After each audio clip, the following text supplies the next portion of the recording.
As sociedades estão em constante evolução. Passamos das carroças antigas para os carros e das máquinas de escrever aos computadores. Mesmo com tanta evolução da ciência e da tecnologia, os homens continuam fazendo perguntas e nem sempre encontram as respostas que buscam.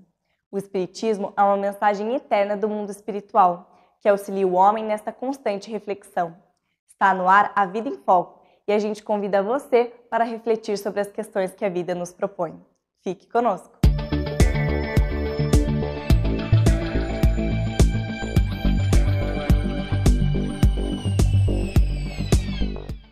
O Espiritismo é um conjunto de ensinamentos trazidos pelos espíritos superiores à humanidade.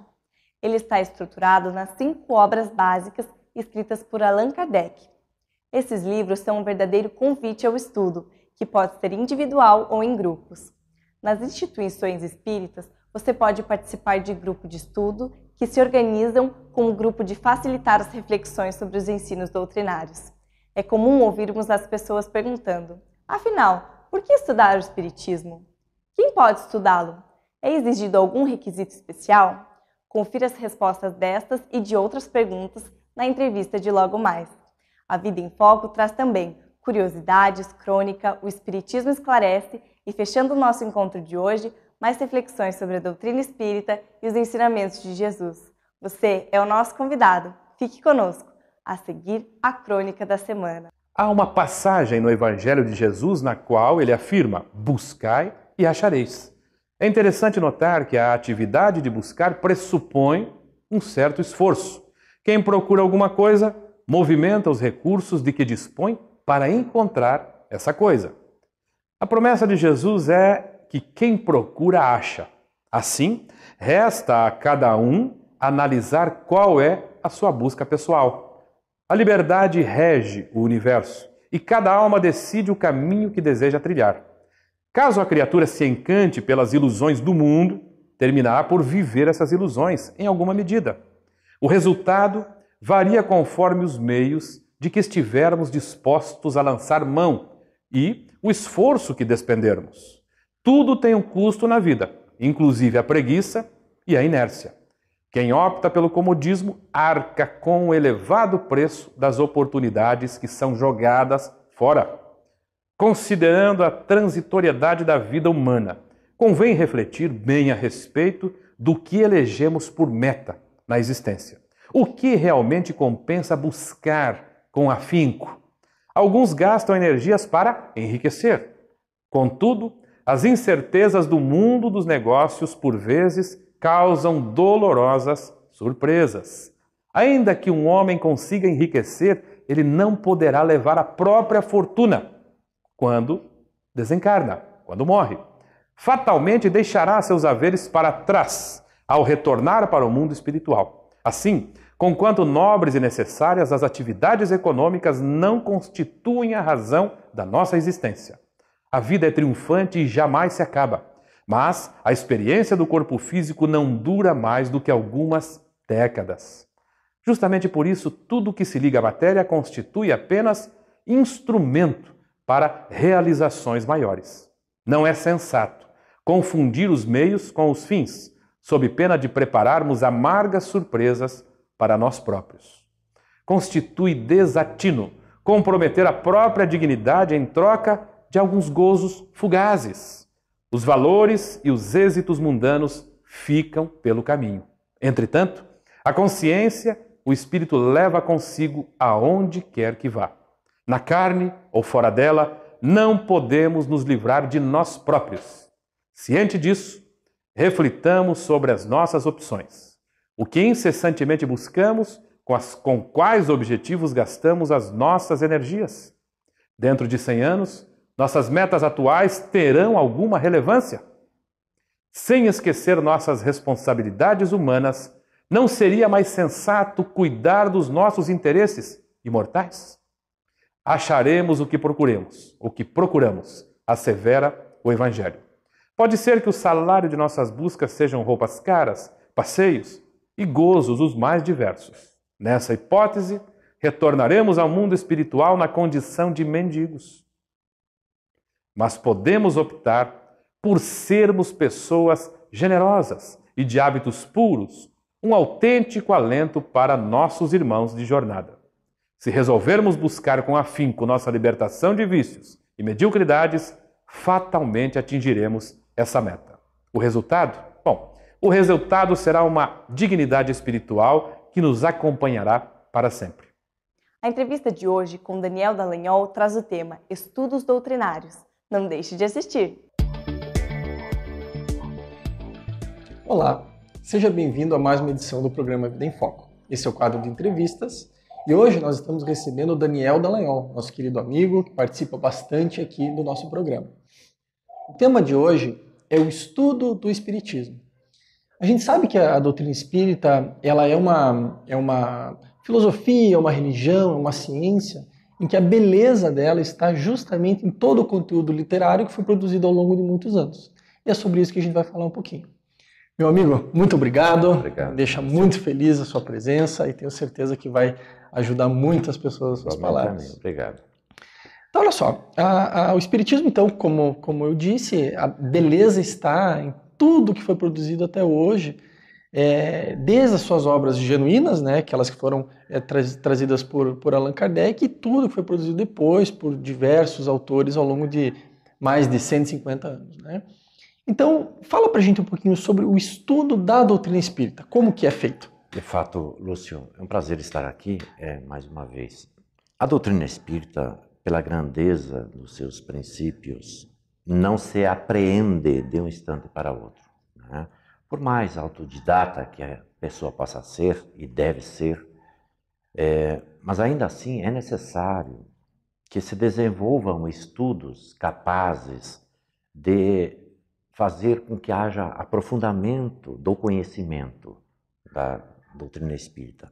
Isso se consegue por esforço próprio, naturalmente, e por uma dinâmica própria que se instala nos chamados grupos regulares de estudos que têm, normalmente, para orientar os conteúdos, um programa de desenvolvimento, né? Então, as instituições espíritas estão preocupadas exatamente em fazer com que os espíritas e também os não espíritas, e quem sabe o nosso foco seja relativamente para esses que não são espíritas, né, conhecerem aquilo que a doutrina espírita nos apresenta e, de alguma forma, também através dos estudos, congregarem e tentarem aprofundar os seus conhecimentos, porque a doutrina espírita é uma doutrina que precisa ser estudada, né? Uma simples leitura não garante ao leitor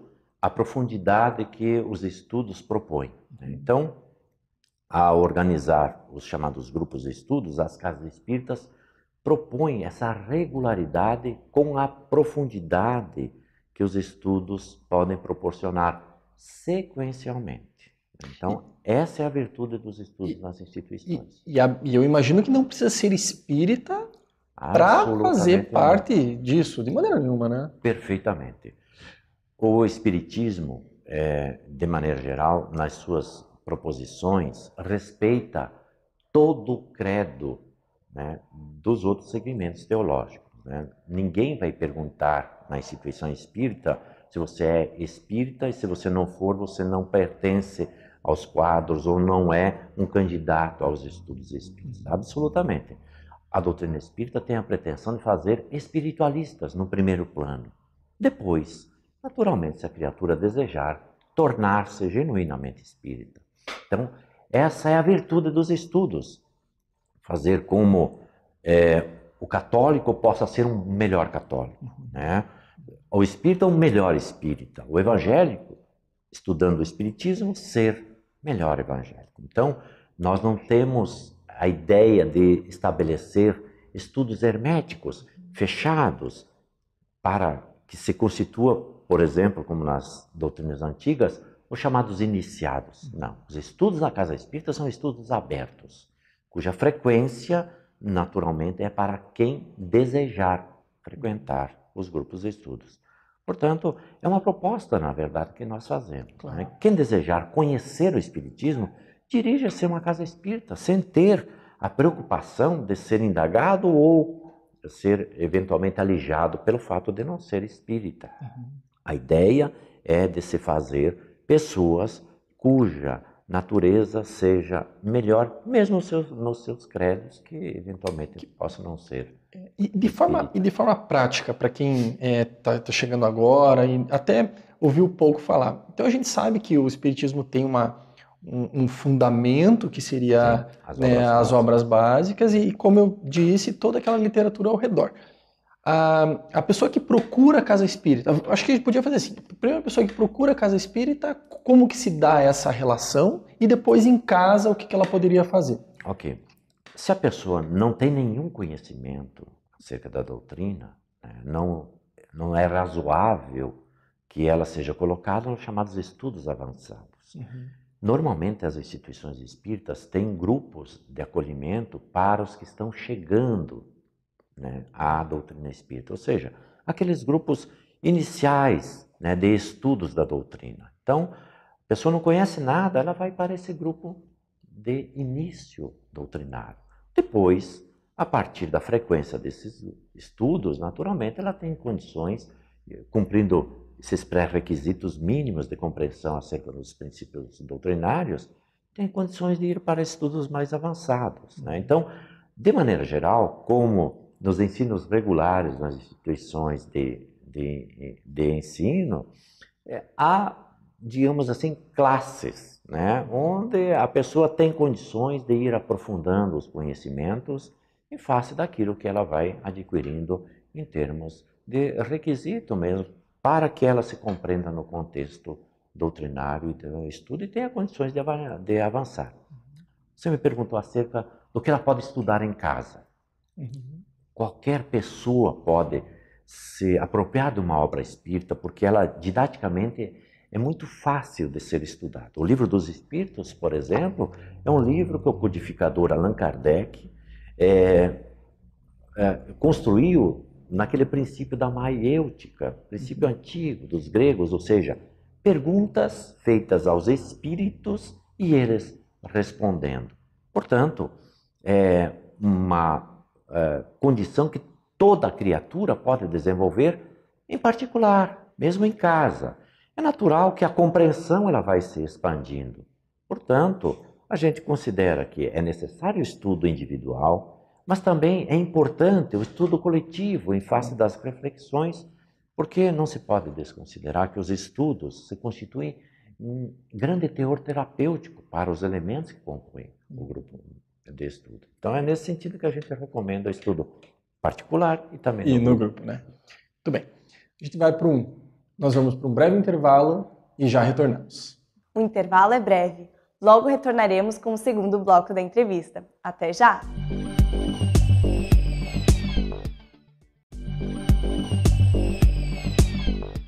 Retornamos com o segundo bloco da entrevista com o tema Estudos Doutrinários. Acompanhe! Estamos de volta com o quadro de entrevistas do programa Vida em Foco, com o nosso amigo Daniel, falando sobre o estudo da doutrina espírita. Bem, Dani, segunda parte, eu queria saber o seguinte. Gera muita curiosidade quando se fala em estudos sobre o espiritismo, as questões mediúnicas. Então, muita gente acaba achando que estudar o espiritismo confunde-se um pouquinho com o estudo só sobre a mediunidade. E a gente sabe que o espiritismo tem uma doutrina moral baseada nos conceitos de Jesus extremamente ampla e que, na verdade, a mediunidade seria um capítulo disso. Perfeitamente. Então, para quem está chegando agora e não conhece, sobre esse ponto em especial, assim, o espiritismo é só mediunidade? Absolutamente não. Ainda que tenha nascido exatamente através da indagação aos espíritos feitas pelo codificador, formulada através dos médiuns as respostas. Mas a doutrina espírita ela possui na sua estrutura essencialmente uma doutrina para a compreensão acerca das questões morais e o mundo espiritual. A mediunidade é um capítulo, como você disse, dos 5 livros que constituem o Pentateuco Espírita, um deles trata da mediunidade, que reconhecemos seja provavelmente o maior tratado acerca da relação dos encarnados com o chamado mundo dos desencarnados através dessa faculdade inerente ao ser humano, a faculdade natural chamada mediunidade. E, na verdade, Lúcia, é bom que se diga, o candidato ao estudo da mediunidade na instituição espírita é aquele que já cumpriu, já adquiriu certos conhecimentos básicos necessários para garantir a ele compreensão acerca dessa questão que é muito grave, que tratamos da mediunidade. Então, a rigor, a casa ela oferta o estudo da mediunidade, mas com algum pré-requisito, né? Ou seja, para as pessoas que já estudaram alguma base doutrinária, para ingressar nesse campo, que é um campo diferenciado do estudo da doutrina espírita. Na essência, o Espiritismo ele busca abrir, expandir a compreensão sobre o mundo espiritual e as relações com o mundo corporal. Então, esse é o princípio do estudo da doutrina espírita. Mediunidade é um campo específico do estudo, igualmente necessário, igualmente importante. Mas é necessário que se entenda que a pessoa que tem interesse nesse campo da mediunidade, ela precisa conhecer elementos básicos da doutrina e esse estudo precisa ser enfrentado antes de, lógico, experimentar e adentrar para esse estudo específico que é o estudo da mediunidade. Eu me lembro que quando eu comecei a minha formação nesse campo, a mediunidade gera muita curiosidade, fomenta... Às vezes especulação mesmo. Especulação, exatamente. E depois eu particularmente cheguei à conclusão que a mediunidade realmente era... obviamente foi como tudo começou, mas exatamente, é uma ferramenta, né? Então acho que isso é importante a gente deixar bem claro, porque a doutrina espírita, nossa, ela abre tanto campo de conhecimento a ponto de se tornar uma terapia para quem estuda, não é verdade? De fato. Dissemos logo anteriormente que os grupos de estudo se constituem em terapia mesmo, não obstante, não seja esse o intuito principal. O intuito dos grupos de estudos é estudar o Espiritismo.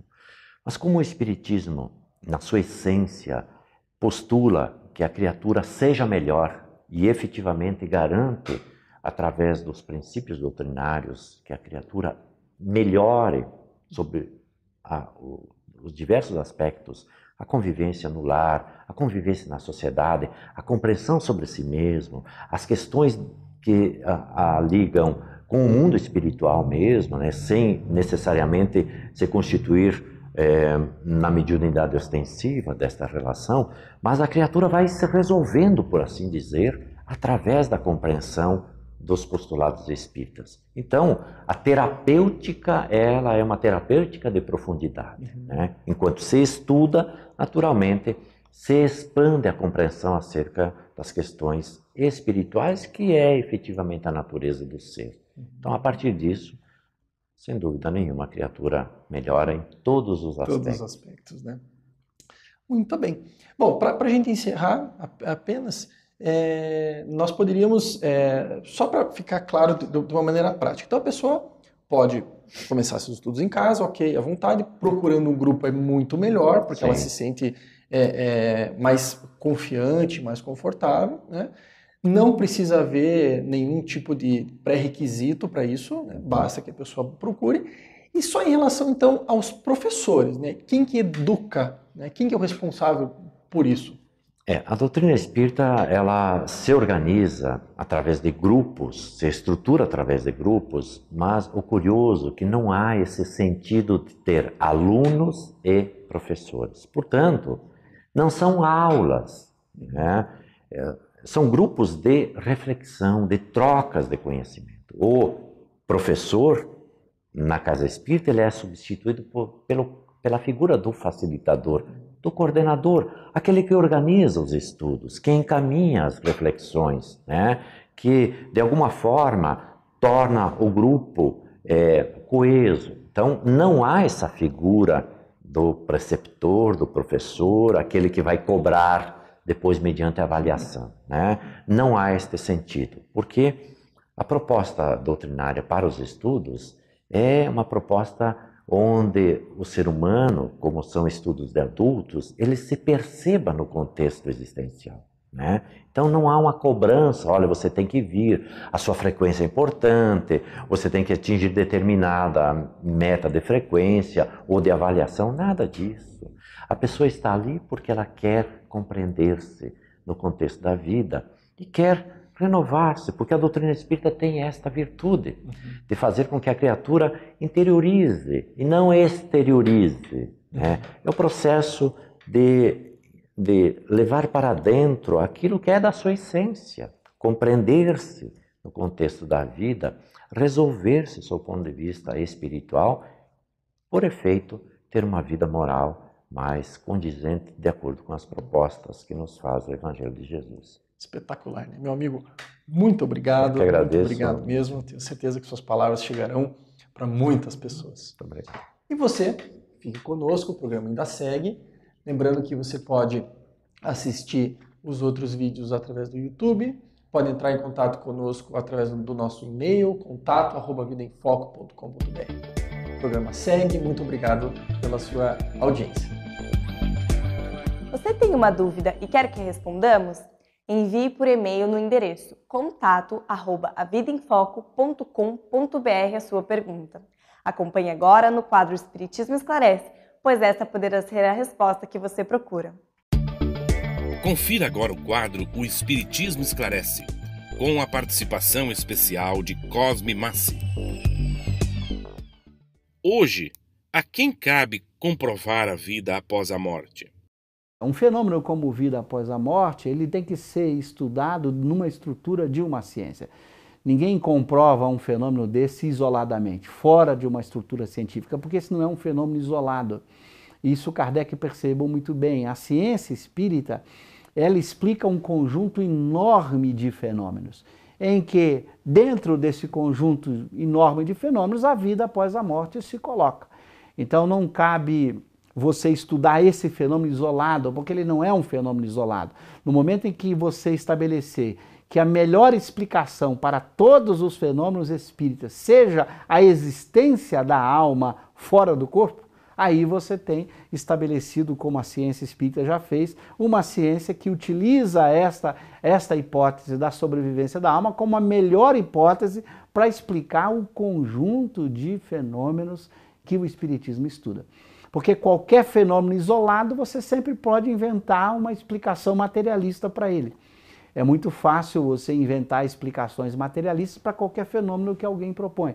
Por isso, essa lucidez de Kardec ao perceber que o importante era colecionar um número tão grande de fenômenos que o Espiritismo pudesse dar conta de explicar na sua totalidade de forma simples, com conceitos muito simples, que davam conta de explicar esse conjunto de fenômenos. Mais do que simplesmente você se concentrar num fenômeno único e específico. Nós não vamos chegar a nenhuma prova da vida após a morte nos detendo apenas num fenômeno em particular. Acho que a gente precisa estudar o conjunto dos fenômenos espíritas, como Allan Kardec fez. Alberto Almeida nos traz momentos de reflexão com o quadro Espiritualidade em Gotas. Fique conosco. Como identificar o direito do outro? Posto de lado a lei humana, como identificar a base da justiça segundo a lei natural? Essa é a questão 876 de O Livro dos Espíritos.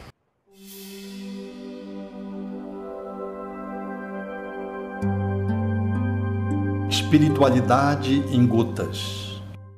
Queira cada um para os outros aquilo que desejaria para si mesmo. É a afirmativa crística que os espíritos evocam para tratar essa questão, desdobrando em reflexões de acréscimo. Efetivamente, identificar o direito do outro, perceber o que o outro merece, enquanto atendimento às suas necessidades básicas, é cabalmente respondida por Jesus essa questão quando nós nos colocamos no lugar do outro. Portanto, se nós não desejamos a morte, não devemos desejar a morte do outro. Se eu não desejo ser assassinado, como assassinar o outro? Como admitir que o Estado possa aplicar a pena de morte, se eu, no lugar dele, não gostaria de ser penalizado com a morte? Se eu quero ter o direito à vida intrauterina, como preconizar a legalidade do aborto? Me colocando no lugar do outro, o outro tem direito de nascer também. E assim por extensão. Nesse exercício proposto por Jesus há 2000 anos atrás, eu vou identificando o direito do outro e a minha posição em base de justiça vai se colocando de uma forma mais correta, segundo a lei natural, para além dos direitos consagrados pela lei humana. Se tenho direito à saúde, o outro também tem. Se eu gosto de ter acesso à escola, ao trabalho, ao entretenimento, por que o outro não o teria? Em me colocando no lugar do outro, dou-me conta que o outro tem direito ao lazer, a uma ocupação digna de profissionalização, de poder permear sua frequência aos bancos escolares, a sua formação técnica profissional. Se eu gosto de ter liberdade, por que não conceder a liberdade ao outro? Esse é um mecanismo infalível para analisar como deve ser o outro tratado, respeitando-lhe os seus direitos fundamentais. E nesse olhar, eu vou aos poucos identificando que a minha ação ela passa a ser mais respeitosa. Eu começo a respeitar as diferenças. Eu começo a conviver com maior atenção ao outro e sem indiferença pelas necessidades do outro. Porque em me colocando sempre no lugar dele, o reconheço como um sujeito de direitos. É nesse olhar que nós vamos conseguindo uma equanimidade de justiça e nessa mesma perspectiva eu vou rompendo com os fundamentalismos, com o radicalismo de raça, de religião, de política, para perceber o outro como um irmão meu que caminha comigo.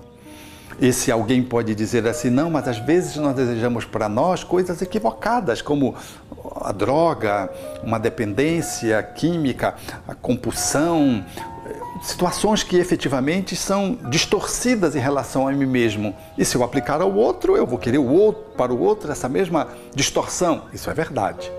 Para que isso não aconteça, os espíritos assinalaram que eu devo olhar para mim mesmo dando-me conta das consequências daquilo que faço. Se como muito e dói o estômago, aquilo não está adequado. Então não é um direito que eu estou me atribuindo que seja correto e logo, por extensão, eu não posso também admitir que isso deva ser posto para o outro. É nesse olhar que nós vamos caminhando de uma forma mais suave para observar a justiça cósmica, que excede a justiça humana nos seus limites evolutivos em que nós nos movimentamos na atualidade.